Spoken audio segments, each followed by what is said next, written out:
మది లోతులన్నీ నీవు మాత్రమే ఎరిగితివి, కలవరములన్నీ నీవే గ్రహించితివి.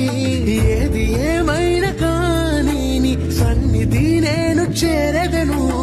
ఎవరి ఎగతాళి మించినా నీ చిత్తమే చెయ్యసాగెదను. ఎవ్వరికి తెలియని సంగతులు ఎరిగితివి, లోతైన గాయముని ప్రేమతో మాన్పితివి. నే తెరుచు తలుపులు అన్నీ తరచుగా మూసితివి, కోపించి పగనుంచిన యేసు నిలిచితివి. నే తలచు మార్గములన్నీ తరచుగా మూసితివి, కన్నీళ్లతో దుఃఖించిన కౌగిలిలో దాచితివి.